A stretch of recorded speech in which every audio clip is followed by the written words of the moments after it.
What's up guys, Nate here with Roof Korean Concepts. Today I just want to do a very quick overview of the new Vortex Defender-CCW. Now, this isn't going to be a true unboxing. There are other videos that kind of show all the contents. I might touch on some of that, but I just want to give my initial thoughts on this optic itself. So if you don't know, Vortex has had a couple of other pistol red dots in the Viper and the Venom, both of those using a doctor footprint or very close to a doctor footprint.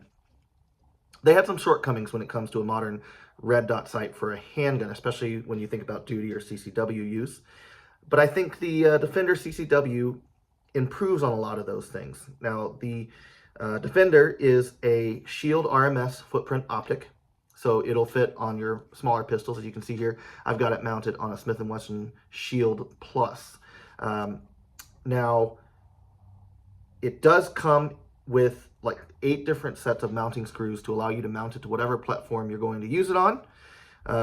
It does have this nice little divot in the back, just like the 407, 507K, and the Romeo Zero, to allow you to co-witness with fairly low carry sights. You notice these are standard height sights, but you can get a co-witness through them, through the optic.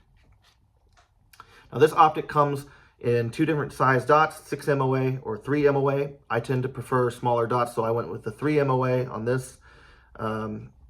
It does have manual adjustments on either side with your brightness increase on the left and your brightness decrease on the right. It does have a button lockout mode, meaning if there is a brightness setting you want it to stay at, you don't want it to get bumped and change, you can lock it out so it's always on that setting. Now, one of the things about this optic is it does have essentially Vortex's version of MOTAC, meaning if I set this pistol down and it doesn't detect any motion, the dot will turn off, and as soon as I pick it back up again, the dot will come on. This helps improve the amount of time that you have before you have to change batteries. Now, this uses the smaller battery. I don't recall the number off the top of my head, but the same small battery that the 407, 507K use. You get 9,500 hours on setting 6. Now, this has 8 daylight brightness settings and 2 night vision settings. I'm guessing setting 6 is going to be a little too dim for most applications, especially during the day, but we will find out. So just be aware, though, if you're going to run it on probably a 7 or an 8 setting, it is going to drain your battery faster. Now, a couple of things. I believe the website had said that the adjustments, the windage and elevation adjustments, would have a tactile click, with each click indicating a 1 MOA shift at 100 yards. I did not feel a tactile click when I was adjusting this dot. It just kind of turns and the dot moves. It's very similar to the Viper and the Venom. It's actually one of the things I didn't care for on those optics. That being said, all I really care about is that it holds 0. So as long as the dot stays where it's supposed to under recoil, under one-handed manipulations, and hopefully under a drop test, then I think it doesn't matter that I can feel the click or not. It might make it a little bit more irritating to zero this dot, but since most pistol optics, especially for small guns like this, are going to be zeroed at like 25 yards or 15 yards, you know, I don't think it's in practicality that big of an issue. One other thing I did notice about this optic, the refresh rate is an issue, at least on this one.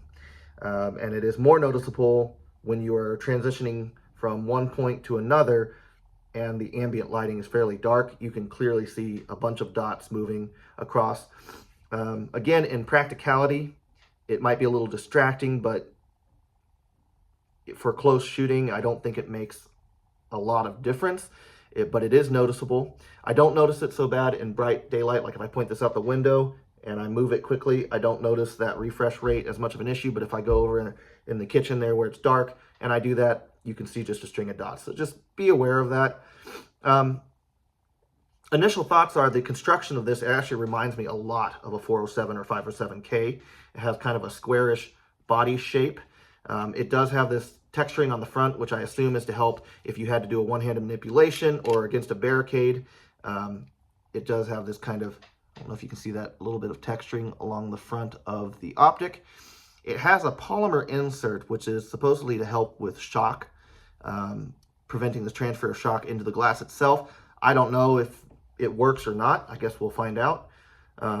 Most likely, if Sage Dynamics gets a hold of one of these, we'll find out real quick how well it hands up to a drop test. We may drop it ourselves For us, mostly what we do is we run the optic as you would as a CCW holder. So we'll do one-handed manipulations off of barricades as well as off of clothing, and we might let it take a small tumble to see how it holds up to that. Haven't gotten it out to the range yet. I think I've covered most of the major points of this optic. I think the fit and finish of this optic is really, really nice. So I'm excited to get it out on the range and actually put it through some drills. Until then, guys, we will have a full review and range footage of this optic. Stay safe out there, stay tuned, and I'll see you on the roof.